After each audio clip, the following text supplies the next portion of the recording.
from back then and compare it to how he talks now. Yeah. That's great. $1,000 a spaghetti dinner with Scott Wilson. Oh, that's wonderful. I would totally do that. $2,000 for 2 VIP tickets to Talking Dead with access to the green room. A taping of it. $2,500 for a VIP ticket to a Walking Dead panel at Comic-Con in San Diego in July. That's hard to get. Yeah. You get to sit in one of the first rows. Nice. $3,000 to have cookies and milk with Melissa McBride. Oh my God. I would bring her flowers and tell her to look at them. So funny. Or we're like, can we get 20 of our friends to pitch in and then we'll all have cookies and milk? I would totally want to do that. We should have a Kickstarter to fund to fund that Kickstarter. And then we can give like half-eaten cookies as rewards. This cookie was half-eaten by Melissa McBride. $3,000 for a day at the shooting range with Michael Rooker. Oh my God, that would be hilarious. That would be pretty fun. You get a whole day with him. It would be awesome.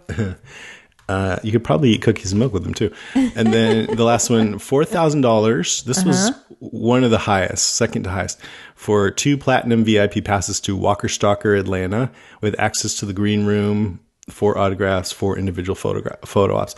I'm like, dude, I get that for free. That's pretty cool. We got that 2 years in a row. But anyways, I thought that was interesting. But I wonder if you have to act cool in the green room. You do. Yeah, well, I don't know if this is a platinum thing, so you can actually go get a platinum VIP pass to Walker Stalker Con. I don't know how much it costs.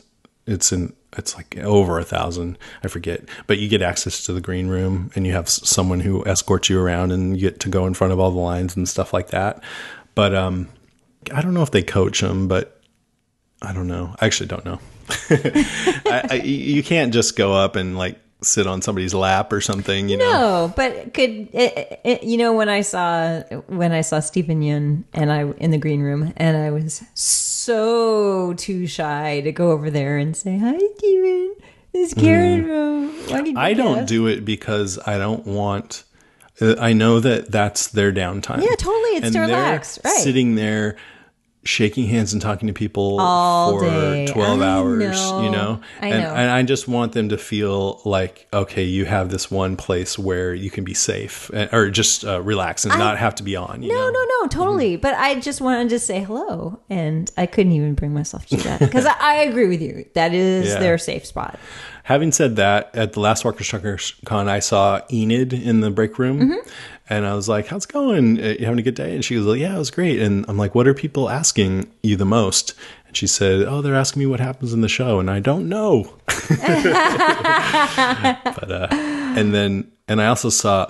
you did like a mini interview with her. Brighton Charbonneau, because up on stage, I had kind of made fun of her because in the Family Feud, when the question was, who do you think's going to die next? She said Judith.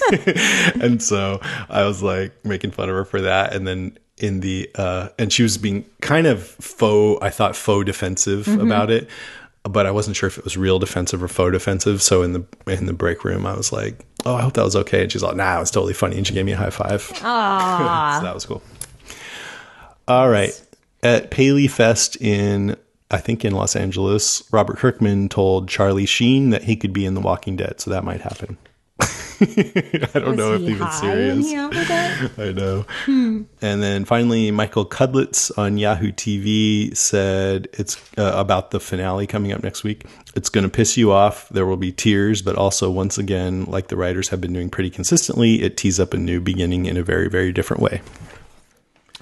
It's going to piss you off. It's going to piss me off, man. It's fine. Yeah. It's fine. Hey, it's a free country. You want to hear a Cudlitz story too? Yes. So we were at this party and I was sitting near him and I was in my Tigger onesie. Mm-hmm. Sounds adorable. This a friend of mine was in her kangaroo onesie, and somebody told us to jump up and down. So she was going like this, and I was flailing my arms around like Tigger does. Yeah. And Michael Cudlitz is all, no. You can do slow-mo. And he showed the person with the iPhone how to do it in slow motion. And we did. And then they were watching it laughing. And so then afterwards, I looked at him. I go, you got to be on my podcast now. You made me do that. And he goes, oh, yeah, totally. He goes, there are people that I avoid, but you're not one of them. Which I thought, that's a nice compliment. Giant compliment. Yeah, totally. That was pretty cool. Love Michael Cudlitz. So yeah, I should follow up on that. I want to get him on. Anyways, let's move on to listener moans, groans, and grunts. All right, the first one comes from Laura Will Swink, who writes, just listened to the podcast, had 3 thoughts. Jason, yay, cannot wait to tune into Game of Microphones. I've been watching the trailers for the upcoming season and getting ready, really psyched to watch it. Jon Snow and crew could teach those Alexandrians how to build a real wall. Karen, I agree with you that the writers need to stop obviously projecting character deaths. When Aiden was being significantly less douchey since the last time we saw him, I thought, yep, he's going to die tonight. And then my husband told me Noah was going to die as soon as he told Reg he was in it for the long haul. Sure enough, we were both right. Deaths are no longer surprising us because the writers are resorting to the same old cliches for setting up the characters for a major death scene. I was thinking about this, and I wonder if they're doing one of a couple of things. For one thing, they know they're telegraphing the death, but we don't know for sure, and we don't know when it's going to happen. So it's a way to put you on pins and needles. Like that's, like you're like, oh God, Noah's going to die, So that, okay. That sort of, and also I think, I don't know if this is true, but they might also want to sort of lessen the effect for some people because it might be too traumatic to have it come from out of nowhere. So you can kind of get ready for it a little bit. Those are just 2 possible ways. Steel yourself. Well, I'm preparing to have every single person that I like left on the show die next week. That's what I've been telling you from the beginning. They're all going to die. You finally came around. I know. And that's fine. I've accepted their death. Yeah. I'm moving into the acceptance, and I'm now coming into a good place with everybody dying. This is how people are, I imagine, in war. You're like, at first it's horrible, but after a while you desensitize yourself. Yeah. It's horrible. Or in the zombie apocalypse. Yep. Mm-hmm. Yep. Yeah, exactly. Mm-hmm. I wanted to make a Game of Thrones reference, but I'm not going to. Good. Jason, I'm glad to hear there is at least one other person who agrees with me on Carol's character. So many people love her so much. I think at this point she could kill and eat a baby and everyone say it was good for the group. I know that's being hyperbolic, but I am in your camp. I love Melissa McBride's performance and I like the character arc of Beth. Carol. I love that she causes conflict and is morally gray the way Shane was, but I don't really like her, and I'm always surprised by people who think she can do no wrong. I think if Carol was played by a less emotive and talented actress, she would have far fewer fans. A testament to ability of Melissa McBride to bring a sense of tragedy and sentimentality to what would otherwise be a fairly unlikable character. Do you agree with that? Wow, she's hard on Melissa. It's a little too hard on her. She's hard on Carol. I totally agree, but it's debatable. It's debatable, but a lot of things I've questioned, a lot of her. But she's still a badass and saved everybody a multitude of times. So. Except for Karen and David. Okay, next. Yeah, she killed Karen and David. Keith Amato says, so you must have heard what Norman Reedus said about the season finale, right? You're going to scream at your TV and cry. Well, unless he's being overdramatic to pump up the finale, which I don't think is the case, something bad, something mother dicking fuckity fuck bad as shit is going to go down. Major characters die, huge zombie horde, multiple person slaughterfest combo. I think the powers that be on the show are going to end the season with a huge cliffhanger and deaths. A lot of deaths. Mm-hmm. All right, I'm just going to have to seal myself. Christina Spiney writes, Karen had mentioned in the last podcast that she really disliked Spen due to the gratuitous violence of Aiden and Noah's death. I'm with Jason and Duncan. I thought this episode was one of the best. Though it was incredibly hard to watch, I'll admit I watched through my fingers. I think it was anything but gratuitous. By showing both Aiden and especially Noah's deaths up close, viewers were invited to experience almost firsthand the absolute horror and heartbreak of beloved characters experience every day in the zombie apocalypse. Being forced to watch Noah's face torn apart just as Glenn was forced to brings the show to an even entirely new emotional level. I also really enjoyed the opening scene with Noah and Reg and found it only made the loss that much more brutal instead of giving it away. I didn't see it coming at all. I know everyone is quick to say that expressing hope is a sure ticket to death, but like Michonne said, without hope, what's the point? Without hope, the violence would be gratuitous and we wouldn't have any reason to watch. You guys are awesome. So are you, Christina Spiney. But you're wrong. Awesome and wrong. You're awesome and you are wrong. And absolutely right. But to be fair, I put up a post that you saw that said, I applauded you for, I forget what it was, just not being afraid to express yourself, or what did it say? Do you remember? I don't remember. And a lot of people on that said they felt the same way, actually, that they thought it was too gory too. I was actually surprised by how many people did. Yeah. Surprised. There were some who didn't agree, of course. But, yeah, absolutely. But there were a lot who agreed and said this, especially this scene, they thought was too gory. But, it's plenty of people said to me, Karen, it's a zombie show. What did you think it was? Did you think it was Rebecca of Sunnybrook Farm? And you know what? That's a great point. So Christina Spiney, love you, baby. Well, my favorite point that she made is that it was sort of like Glenn was forced to watch it. Yeah. And so were we. Yeah, so were we. Exactly. Like, you know what? And Glenn kind of put his hand over his mouth, just like we probably were. Yeah, right. I stood up. Christina, you're not wrong. I've completely come around. You're awesome. But like I said, I mean, I don't think it's black and white, and I respect anyone who felt like that was too gory. I'm not going to tell them they're wrong. If you didn't like it and it was too gory, I mean, to say it's bad writing, I kind of have a problem with that. But if you say that part wasn't bad writing. To me, that was too much, then that's like that part was simply forcing people to watch a character that I really loved, was super sweet, and a human sucked, be it felt more traumatic than anything else. Yeah. But I'm wrong. No, you're not. You're not wrong. You're just right for you. Thanks, Dad. This is Drake Evans. He says, the past couple of episodes, you guys seem to be confused about the group's living situation. You mentioned seeing Michonne's katana in Rick's house. That's because they're all living together. The group was only given 2 houses when they got to Alexandria. The first night they all stayed in one, but then moved into the second house later as well. The whole group is living in 2 houses right next door to each other. I didn't realize that. We got several people telling us this, and I thought they all got a house for some reason. But we talked about them all living together. We knew that they all lived in one house, but then, you said, Michonne's sword is there, so they're clearly living together, and I was hoping that they were all living together. Okay, but to me, I thought that meant, look, they gave everyone a house, and for some reason, Michonne decided to stay with Rick.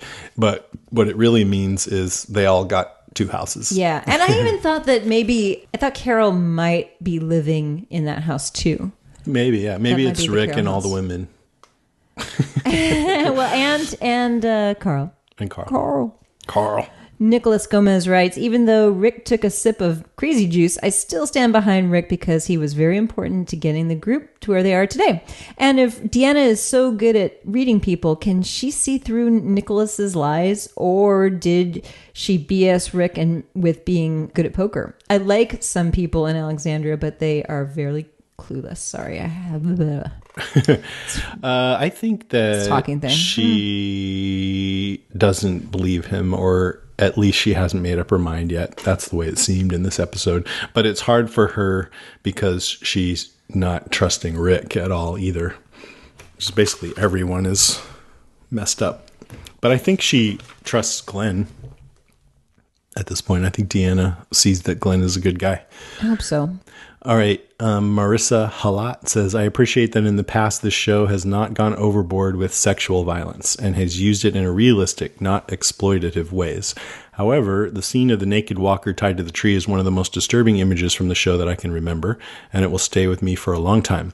It disgusts me that there's no way they could show a naked woman on The Walking Dead, but for the fact that her guts were spilling out and her genitals were covered by that. Is that supposed to tell us that the W gang are bad guys? The truck full of torsos clued us into that way back in the mid-season premiere. Love you guys. Thanks for the podcast. Love you too, Marissa. Well, that scene seemed to have affected her pretty negatively. Yeah, and that's excellent point. Totally. Excellent point. Yeah, I mean, to me, I just think it's crazy that our I've probably said this a million times, but that our society is so much more accepting of violence, and even more because of this show, but sexuality is considered so taboo. That's just crazy to me. But anyways, let's move on to some calls. This is Jason Zelling from Alberta, I think. Hey, Jason and Karen, and potential guest who may or may not be on the show today. That's Jason Zelling calling from Grand Prairie, Alberta. And I've been a long-time listener, long-time fan of the franchise. Okay. Just to give you an idea, I remember waiting for the softcover compilation to come out to tell me what happened to all our heroes after the fall of the prison. So I got a lot invested in this franchise, and the reason I was calling today is to address a particular frustration I have with people's perception of the show. A lot of people seem to think that this is an action thriller series, and it's not. It's actually a drama series. Something I tell people over and over again is that this isn't a show about a zombie apocalypse that just happens to have a bunch of people in it. This is very much a show about people who just happen to be in a zombie apocalypse. Mm-hmm. So when side storylines like the Governor flashbacks and Slabtown come along, when very character-specific episodes like the back half of Season 4 come along, I get really excited because I get to know these characters a little bit more. I get to see what they're feeling and experiencing and how it's affecting them, and I think that's really cool. I think that's what this franchise is all about. So I get worried when I see the Alexandria storyline get introduced because I know a lot of people are probably going to be bored and annoyed and frustrated. So I wanted to call in and give everyone maybe a different perspective on the show and what it's really about so that they can enjoy the franchise as much as I have. So take that. Hopefully it improves the viewing experience for you. And in honor of Cookie Monster Carol, I wanted to give a very special zombie sound today. Cookie. Thanks a lot, guys. Love the show. Don't get aggressively gnawed on. You too, baby. You think he has a point? Yeah. Yeah, totally. Yeah, it is a show that is about characters that happens to be set in the zombie apocalypse. Mm-hmm. I mean, I would say that sometimes it's that, and sometimes it's just a thrilling horror show. But it's more that though, and I think that that's why it's so popular, because different people respond to the different aspects of it. You know, some people like the zombie thrills more and they get bored with the drama. Some people like the drama more and they close their eyes during the zombie parts. That'd be me. Keith from Long Island. Jason and Karen, Keith from Long Island. Just listened to the Beavis and Butthead promo for the podcast awards. You guys rule. I can't stop laughing. 2 minutes of insanity. Brought back memories of the 80s with that. How did you guys ever put that together? I can't imagine. Yes, I voted, but thanks. That was great.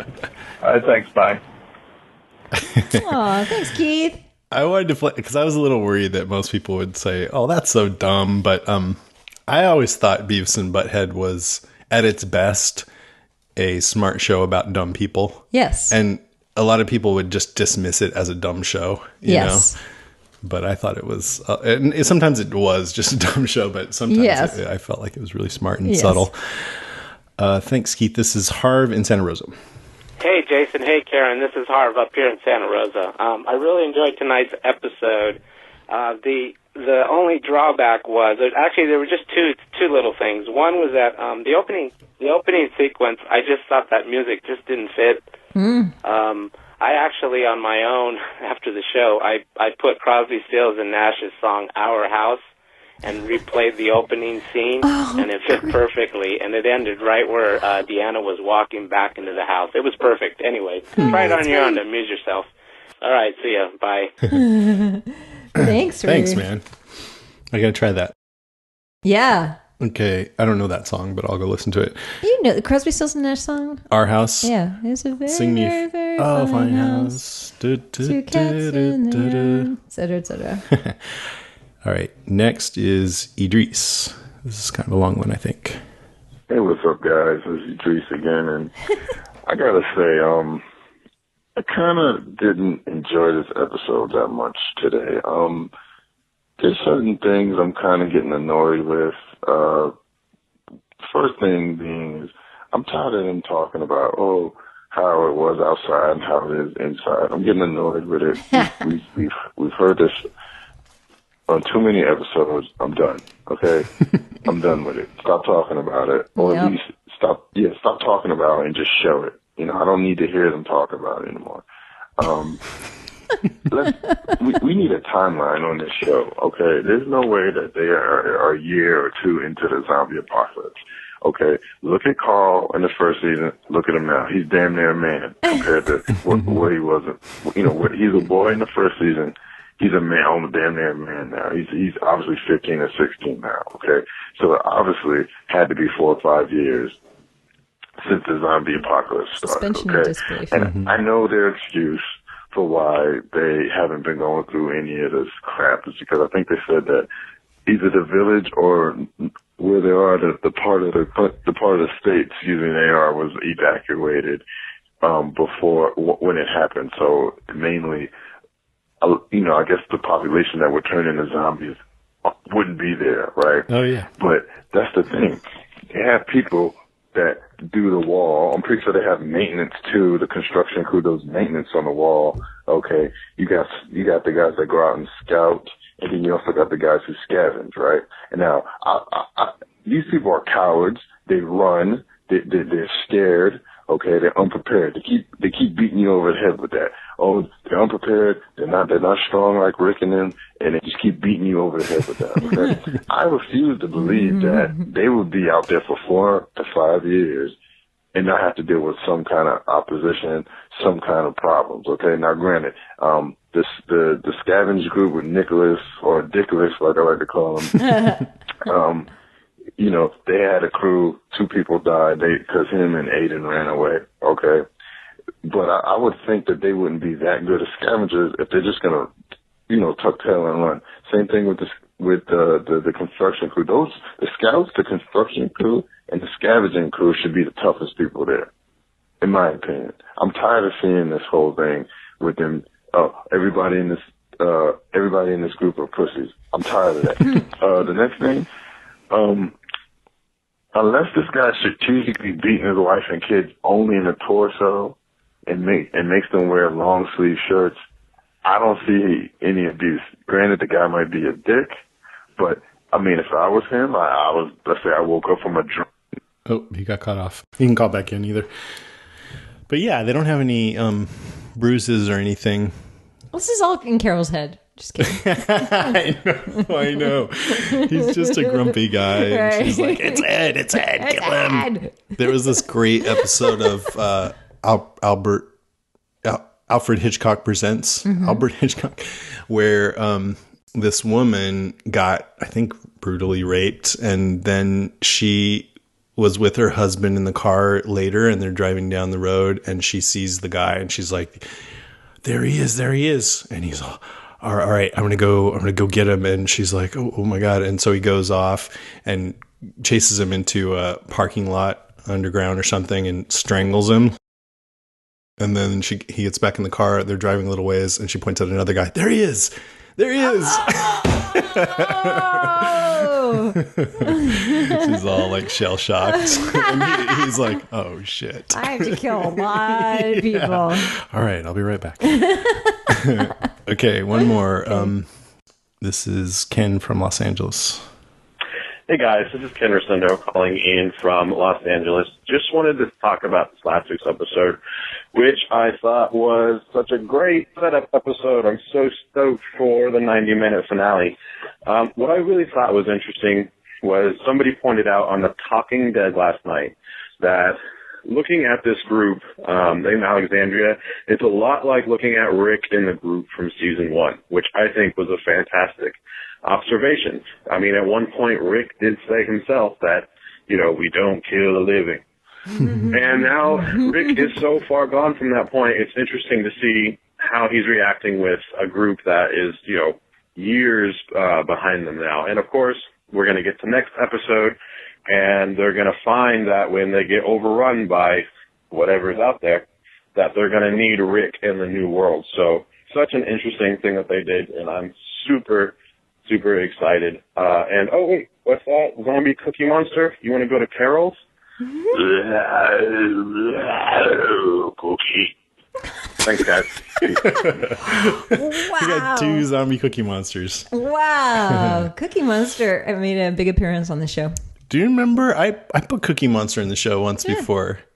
It was in the zombie montage. It was like, cookie. Thanks. That was a great call. I already referenced it earlier in the podcast, but I was glad to be reminded of Rick saying that we don't kill the living.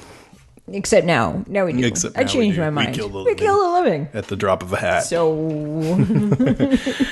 All right.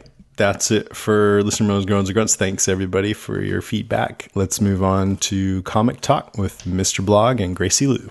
Hey, everyone. This is Mr. Blog. And this is Grace. And we're back again to do another Comic Talk, this time on episode 515. Try. Grace, what did you think of this one? Well, there are certainly a lot of things that matched up with this one. Some things panel for panel right from the comic. Yeah. I mean, there were certainly a lot of extra things that don't show up in the comic at all. However, that which did show up, whoa, yeah, you're right. Panel for panel, I was sitting there with this giant grin on my face. And at one point even turned to Mrs. Blog. I was sitting there on the couch and I started mouthing what I thought was going to come next, or just saying what I thought was going to come next. And sure as shit, the exact words were used. So awesome. that was pretty cool. Why don't you go ahead and talk about the first thing?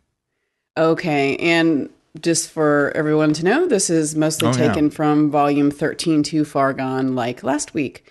But the first thing is kind of a small thing, but it was great to see Sasha up there in the bell tower sniping away.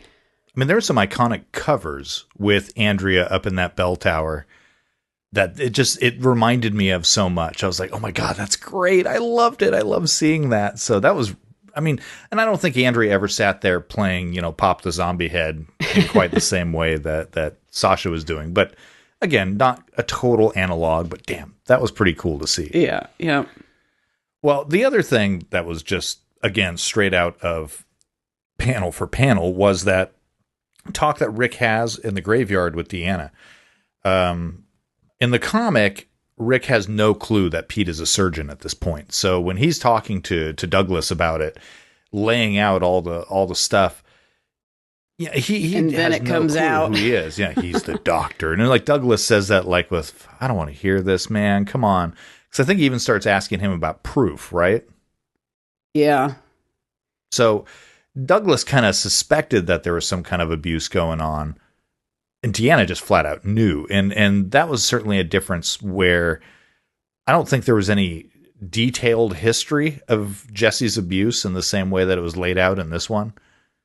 Yeah, I agree. It seemed more like Douglas, like you said, he suspected and he didn't want to even pursue it any further than that. And, just didn't go there.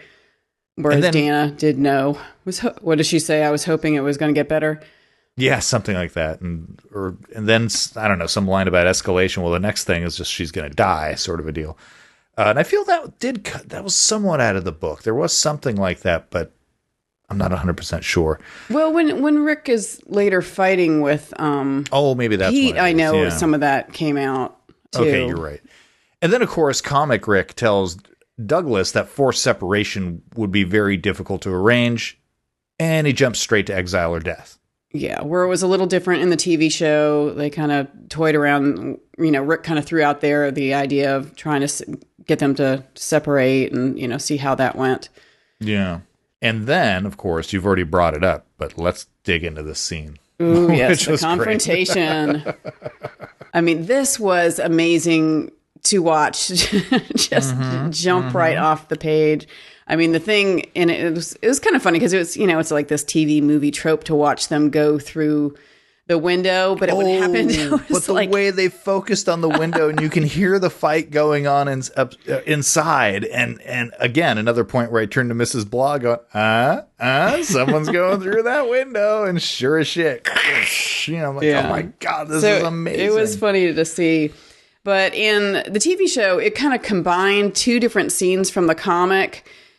Before Rick goes and talks to Douglas in the comic, he talks to Jesse. That was the one by the clothesline where he goes and talks to her, and they kind of move into the house. And then Pete walks in and, gets suspicious. Yeah, what are you doing here, Rick? What's going on? Oh, I'm just here to arrange a play date for Ron and Carl. I almost forgot Carl's name. And he kind of walks out, and then, later talks to Douglas, where here it's all squished together, and he talks to Jesse about the abuse, and then Pete walks in, and then it escalates in the TV show. In the comic, after he talks to Douglas, he basically walks to Pete in Jesse's house, bangs on the door.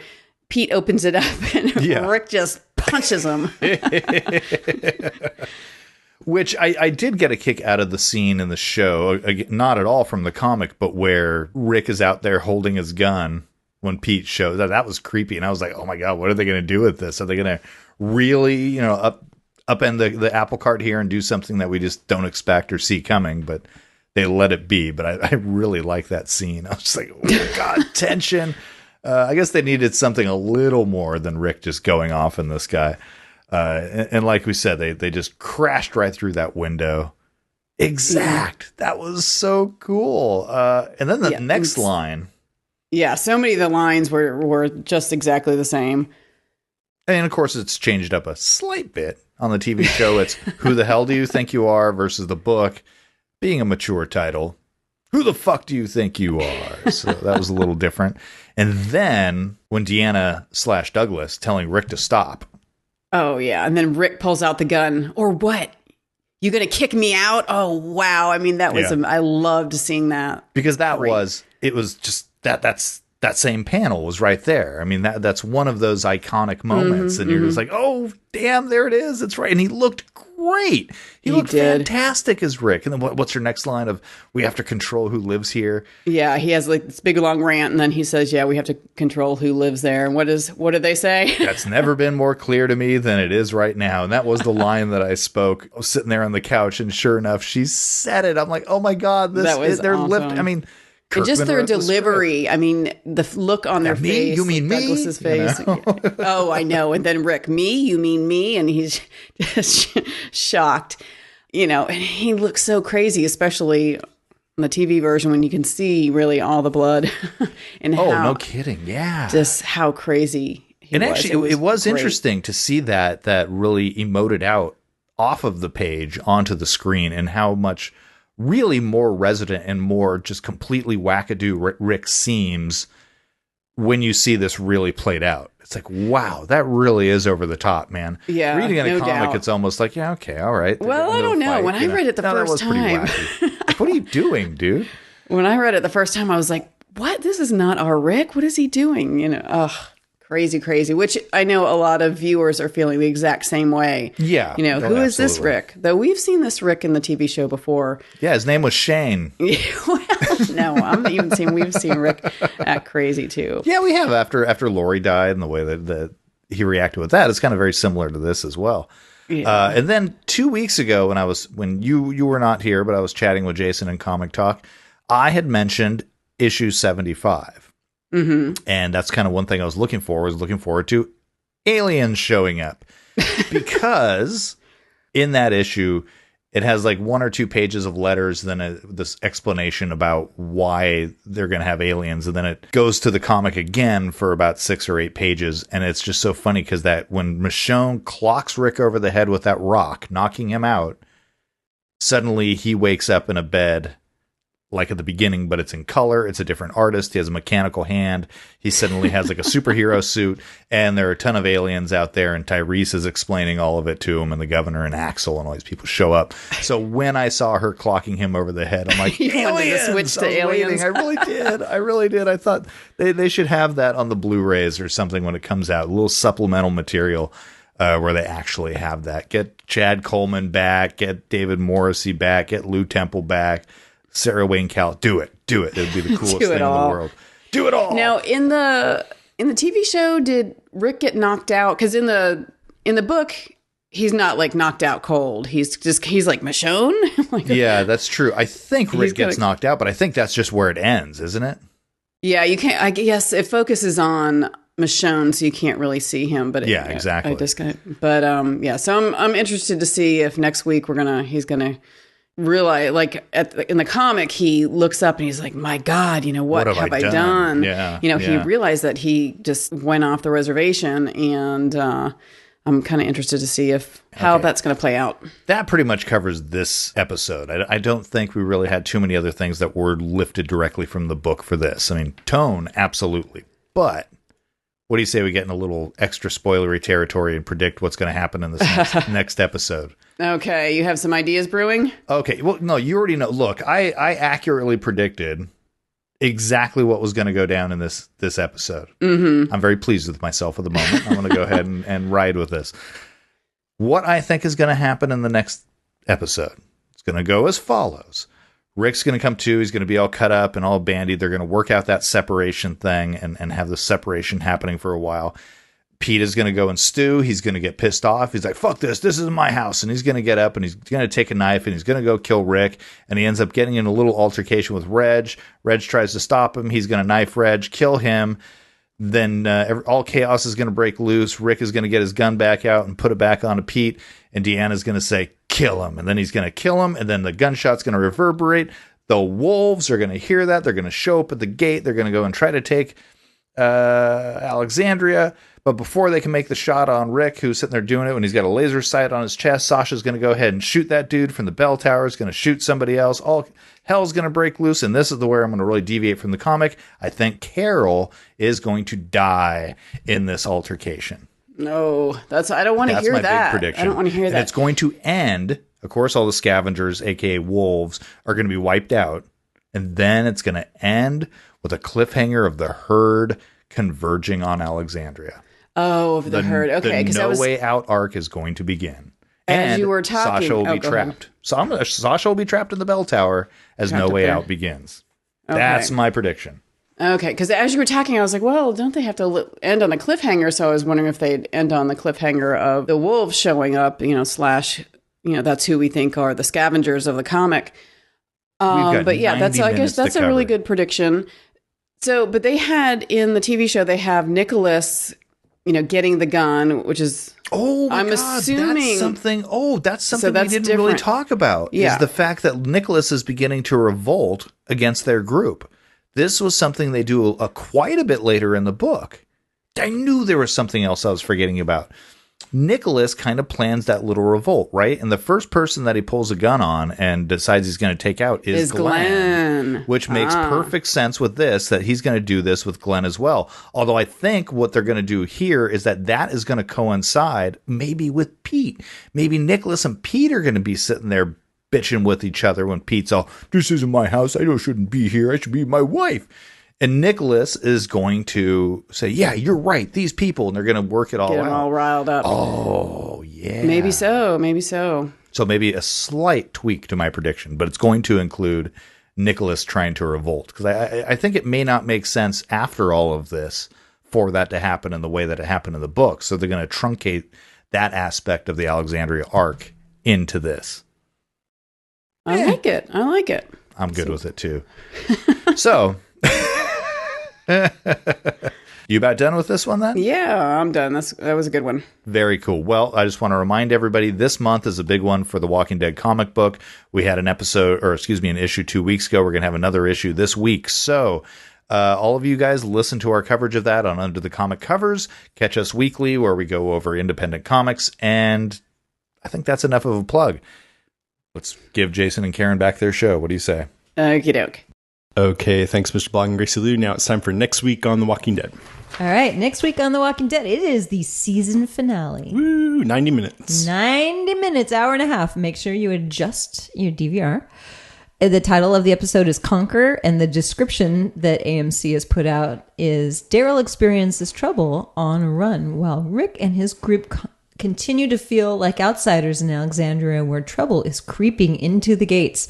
Trouble is already in there. So there's different trouble. More trouble is creeping into the gates. And they did a little, next week on The Walking Dead, they showed clips, and it was weird because it looked like Rick was in civilian clothes and maybe he was about to be exiled. Oh, really? Okay. Yeah. And I'm going to not tell you about another clip that I saw, and everybody who watched The Talking Dead saw it. Unless you want me to tell you. Okay, if you don't want to hear this, it sounds like it might be a little more spoilery than usual, then skip to the next segment. I want to hear it. It's badass. What happened? It's Carol knocks on the door of Pete and Jesse's house. Pete opens the door. Did you see this? No, I heard something about it. And she's bringing brownies or something. Something in a little pan, right? Maybe another tuna casserole, who knows? And she goes badass scary on Pete's ass. She pulls out a knife and says, I could kill you now and everyone would believe that it was self-defense. And she was so over the top scary. It was great. She has the knife right under here, and she actually has the tip of the knife right there. And she's like, you know what? I will kill you. Yeah. Maybe she will. She is a scary, scary woman at that moment. Yeah. It was awesome. Interesting. Yeah. I don't know. What do you think's going to happen? Everyone's going to die. And I'm fine with that. I've moved on to acceptance. Do you have any other predictions? Because you haven't read the comics, so you don't know. Not a thing. You don't. Not a thing. The wolves it could go in any freaking direction. Okay. I don't know. Which is a great place to be in because I haven't been spoiled. It's nice. Especially at season 5 when the show's still unpredictable. Yeah. Except that when anyone is hopeful they're going to die. Otherwise, unpredictable. Ready to close it out? Yes.